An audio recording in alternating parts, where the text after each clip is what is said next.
Bueno, vamos a leer algunos textos que yo sé que ustedes han leído, pero todo esto tiene un trasfondo, tiene una trascendencia, tiene algo tan particular que lo conocemos a veces es como historia. En mis 40 años de estar en la iglesia he aprendido y he visto que muchos de nosotros aprendemos historias para contárselas a los niños y queda en simples historias, pero trasciende a nuestros días, trasciende al fin del tiempo, trascienden para una enseñanza, trascienden en una forma didáctica, explícita y clara.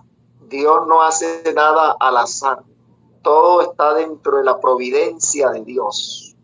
No hay nada en la Biblia que no tenga un engranaje. Es impresionante lo que podemos decir. Y para eso el Señor nos advierte. Vamos a dar un texto inicial que va a ser nuestra partida de ahí en 2 de Pedro 1, 19 al 21. Ese texto es impresionante e interesante y aplica a toda la palabra de Dios, aplica a nuestros días. Tenemos también la palabra profética más segura, a la cual hacéis bien en estar atentos como a una antorcha que alumbra en lugar oscuro, hasta que el día esclarezca y el lucero de la mañana salga en vuestros corazones. Entendiendo primero esto, que ninguna profecía de la Escritura es de interpretación privada, porque nunca la profecía fue traída por voluntad humana, sino que los santos hombres de Dios hablaron siendo inspirados por el Espíritu Santo. Creo que ese es un fundamento divino que el Señor nos dejó, porque no debe haber interpretación humana, no debe haber interpretación, sino es del cielo. Y Dios dice, es importante que nosotros tengamos en cuenta que la Escritura registra que debemos estar atentos a las profecías, que Él nos va a alumbrar, nos va a dar luz, nos va a dar claridad. Y es interesante partir de esto porque vamos a mirar algunos versículos interesantes. Vamos a mirar una línea profética en la que nos vamos a dar cuenta de algunos principios que quizás nosotros decimos y aseguramos a veces algo, pero no lo confirmamos con la Escritura. Y quizás hoy nos vamos a centrar en una base para mirar esta línea profética bajo un microscopio. Tuve la oportunidad de tener un negocio en la ciudad de Barranquilla, en San Andresito, en la vía pública. Y por ahí pasaban muchos indigentes. De allí yo mantenía leyendo la Biblia y pasaban muchos indigentes por allí. Y un día uno de ellos, que a menudo lo saludaba y siempre le decía, Cristo te ama, algo de la Biblia le decía, y ese día me llevó una partícula de un microscopio bacteriano. No sé si alguien no entiende para qué es un microscopio bacteriano. Son los que usan en los laboratorios, donde se hacen muestras médicas para determinar ciertas enfermedades, para mirar microscópicamente lo que a la vista humana no se puede ver. Y me insistió tanto, y como era 1,000 pesos en ese entonces, yo le di los 1,000 pesos. Eso me pareció un regalo. Cuando yo observé, hermanos, con detenimiento algo por la influencia de este joven, que fue una influencia impresionante que yo adquiriera ese aparatito, porque él me decía, mira con él, y yo no lo quería mirar, pero la insistencia fue tal que yo decía, bueno, pero ¿por qué me insiste tanto? Se le estoy diciendo que no. Pero fue tanta la insistencia que yo no quería tomar ese, porque él olía feo, él estaba muy sucio, Sin embargo, yo tomé eso y lo llevé a mi rostro cerca al ojo, que no lo quería hacer, pero la insistencia. Y entonces me dijo, mira esa mosca. Y comencé a observar una mosca y miré su ojo. El ojo de la mosca es grande. A su proporción de lo que es el tamaño de la mosca, es un ojo muy grande. Y dentro de su ojo había un triángulo parecido a la señal de, como el chulito de Lanai. ¿Sí han conocido el chulito de Lanai? Es algo así. Bueno, el palito que es así, eso tiene la boca en la parte interna del ojo, en la parte superior del ojo. Como decía aquí nosotros, la niña del ojo. Ella es una raya y es naranja. Y dentro de la raya naranja tiene unos cuadritos que son blancos. Es impresionante. Pero a simple vista usted mira la mosca y no observa eso. Pero con ese aparatico yo pude observar eso. Era un lente, no era el microscopio. Claro, era el mero lente, pero impresionante lo que se veía. Y ahí mismo observé por primera vez, eso no fue más mi sorpresa, sino que no sé cuántos de la sala han comido chicle y han hecho bombas y la mosca hace una bomba y la absorbe que la esconde. Para mí es una sorpresa impresionante. Bueno, le puedo seguir diciendo que vi ese día, pero el tiempo avanza. Pero esto me dio pie para a esta investigación, mirar con microscopio toda una línea profética que Dios ha dejado. Y para eso quiero mirar algo. Nosotros decimos que el año profético tiene ¿cuántos días? 360. Ok. Bueno, ¿cómo nosotros realmente comprobamos eso cuando decimos 360 y la gente está acostumbrada? Nosotros por fe hemos aceptado eso. Y muchos de nosotros hemos citado eso y hemos dicho y hemos predicado, pero no sustentamos eso bíblicamente. Entonces, hoy lo vamos a mirar desde aquí, desde este punto de vista. Entonces vamos a leer Génesis 7:11. Jesús nos dio una visión bien clara con una seguridad de que deberíamos estudiar los días antes del diluvio y todo lo concerniente al diluvio, porque así será la venida del Hijo del Hombre. Entonces vamos a leer Génesis 7:11. Escuchen lo que dice Génesis capítulo 7, versículo 11. Una estadística que no la tiene ni Google. El año 600 de la vida de Noé, en el mes segundo a los 17 días del mes, aquel día fueron rotas todas las fuentes del grande abismo y las cataratas de los cielos fueron abiertas. Dice que en el año 600 de la vida de Noé, aquí tenemos un diagrama donde nos muestra el año 600, el mes segundo, día 17. ¡Wow! Eso es una información clave, importante. El año, el mes y el día. Es interesante. Ese día llovió por primera vez en el vasto universo. Increíble información. Con fecha, años, día y mes. ¡Wow! ¿No les parece impresionante esa información? Para mí esto es fundamental. Pero dice en Génesis capítulo 8, el versículo 4, usted sabe que comenzó a llover 40 días y 40 noches. No que fueron 80 días, no. Sino que día y noche hace un día de 24 horas. Y tenemos que hacer énfasis a eso porque desde Caro Bottila, ¿saben quién fue Caro Bottila? El Papa Juan Pablo II. Exacto, hermano Smith.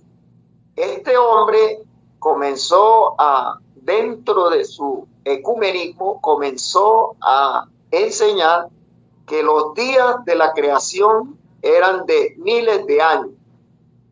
Y nosotros tenemos que tener una convicción que son días de 24 horas. Y esto es importante y vital dentro de un marco profético. Porque si eso nos quitan eso, estamos nosotros entonces perdiendo como la autoridad de nuestra creencia, de nuestra confianza en la palabra de Dios. Muy bien, entonces vamos a leer Génesis capítulo 8, versículo 4. Y reposó el arca en el mes séptimo a los 17 días del mes sobre los montes de Ararat. Ok, ¿qué pasó? Cuando el arca posó allí, las aguas estaban bajando, y allí en el monte Ararat, que era la montaña más alta que existía en aquel entonces, es impresionante que ahí se quedó el arca. Y dice, ¿qué mes? Dice el mes séptimo, el día 17. Con exactitud, ¿cuántos? Bueno, vamos a determinar el año. En el año 600, el segundo mes, y aquí es el séptimo mes, quiere decir que es el mismo que año, ¿o no? ¿Están conmigo? Año. Exacto, entonces yo ahí voy a colocar el año 600 para no dejarlo vacío. Así que del año 600, el séptimo mes, el 17, el arca se estableció allí. Ahora les hago una pregunta, ¿cuántos meses hay del segundo al séptimo? 5. 5 meses, aquí tienes 5 meses. Vamos a ver esos 5 meses, cómo lo vamos a desarrollar, porque la Biblia habla de esos 5 meses, con el microscopio lo vamos a ver. Génesis 7:24. Y prevalecieron las aguas sobre la tierra 150 días. Wow, 150 días, aquí tiene esa cifra. 150 días dividido entre 5 meses, nos da como resultado 30 días. Génesis 8:3. Y las aguas decrecían gradualmente de sobre la tierra, y se retiraron las aguas al cabo de 150 días. Wow, bueno, quiero dar un dato curioso que nos va a servir para mañana. ¿Ya? Agua en la Biblia, ¿qué significa? Ustedes saben. Pueblos, muchedumbres, gentes, naciones, ¿cierto? Wow, eso es interesante. Eso es un dato curioso, porque yo he descubierto en la historia del diluvio los 6.000 años. Yo decía, si Dios dijo, Jesús dijo que, ¿cómo es posible que nosotros miremos eso en los 6.000 años en el diluvio? Porque así va a ser como la venida del Hijo del Hombre. Si usted multiplica agua, ¿cuántos días llovió? Voy a colocar eso aquí para que quede ahí. 40 días lloviendo, que fue agua, y las aguas se secaron por 150 días. ¿Ustedes saben cuánto es 40 por 150? 6.000. 6.000. ¡Wow! Proféticamente, agua es gente. Entonces, 40 días por 150, cuando comenzó a bajar, da 6.000. Oye, ¿interesante o no? Ahora, esos son 6.000 días, ¿no? Aquí no dice que 6.000 años, sino 6.000 días. ¿Estoy haciendo claro o no? Esto guarda relación proféticamente. Acuérdese que lo estamos mirando con un microscopio. Algo más profundo, algo que usted no ve a simple vista. Entonces, mire qué interesante, porque 150 días, 30 días, porque 150, ahora aquí da el segundo mes. Si lo miramos en los meses actuales, el segundo mes de nuestro calendario actual, ¿cuántos días tiene? El segundo mes de nuestro calendario. Sí. 28. 28, y cada 4 años 29. Así Pero es. bíblicamente, hermanos, tenemos que los meses son de 30 días. Bíblicamente. 30 días, no hay de 28, no hay de 31, no hay de 29. 30 días. Y eran 12 meses. ¿Cómo comprobamos eso? Mire, vamos a leer un texto muy interesante, que sé que casi nunca citamos ese versículo, pero vamos a leer en el Primera de Reyes, capítulo 4, versículo 7. Tenía Salomón 12 gobernadores sobre todo Israel, los cuales mantenían al rey y a su casa. Cada uno de ellos estaban obligados a abastecerlo por un mes en el año. Oiga, un año nosotros decimos que tiene 12 meses, pero ¿saben? Bíblicamente hay 12 meses, porque también hay una teoría que los años anteriores no eran de 12 meses. Algunos dicen que eran de 6, otros dicen que era de más, de 24. Así que eso nos daña la línea profética, pero nosotros tenemos que tener una base totalmente bíblica. Y les voy a dar un capítulo, Primera de Crónica 27, vamos a leer por lo menos el 1 hasta el 15, pero vamos a leer simplemente 2 versículos de ahí. A ver, 1 y 2. Estos son los principales de los hijos de Israel, jefes de familias, jefes de millares y de centenas y oficiales que servían al rey en todos los negocios de las divisiones que entraban y salían cada mes durante todo el año, siendo cada división de 24,000. Continúen. Sobre la primera división del primer mes estaba Jasobeán, hijo de Zabdiel, y había en su división 24,000. Bueno, leamos el versículo 15. Ahí está el primer mes, los gobernantes que le servían al rey, que tenían allí la obligación, dice la Biblia, de sostener al rey. Ellos manejaban la parte de provisión para el reinado del rey Salomón. 12 gobernadores. Es interesante. Y ellos, cada uno, estaban encargados cada mes. Y en el versículo 15, miren lo que dicen, para cerrar y no leerlo todo. Esa es la tarea de cada uno de ustedes, leer lo demás, porque ahí aparece primero, segundo, tercero, cuarto, quinto, sexto, séptimo, octavo, noveno, undécimo y duodécimo.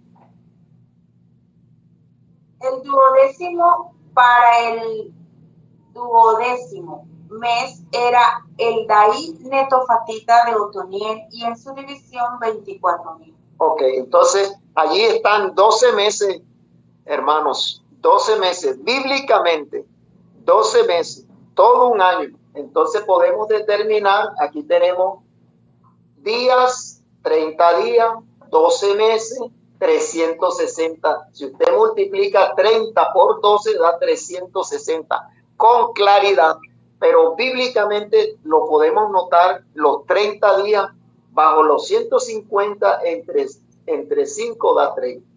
Los meses son de 30 días. Creo que debe estar claro hasta este momento el desarrollo del marco profético mirándolo con el microscopio. Entonces es más interesante que ahora podemos determinar con este diagrama que podemos determinar, aquí puse días, semanas, meses, años, décadas, siglo y milenio. Son los ciclos del tiempo que Dios menciona. Con todo esto podemos sacar hasta los 6,000 años, pero por dentro del ciclo, bíblicamente o con más exactitud, el primer ciclo del tiempo lo encontramos en Génesis capítulo 1, donde habla primer día, segundo día, tercer día, cuarto día, y con eso podemos determinar entonces días, semanas, meses, años, décadas, siglo y milenio. Vamos a leer Génesis 15. Hasta aquí creo que debemos tener este marco histórico, este marco que el diluvio a veces lo sabemos para contárselo a los niños, pero mire, trasciende más porque el diluvio es una línea profética. El diluvio nos da una pauta impresionante, así que es importante eso. Génesis 15, versículo 13 y 14. Entonces Jehová dijo a Abraham: ten por cierto que tu descendencia morará en tierra ajena y será esclava allí y será oprimida 400 años.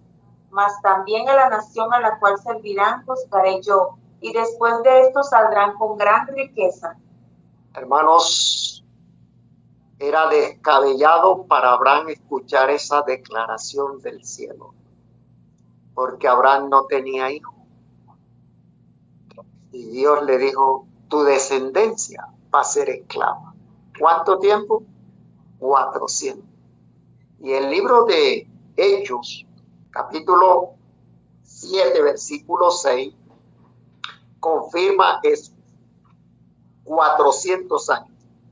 Y le dijo a Dios así, que su descendencia sería extranjera en tierra ajena y que los reducirían a servidumbre y los maltratarían por 400 años. Oiga, interesante.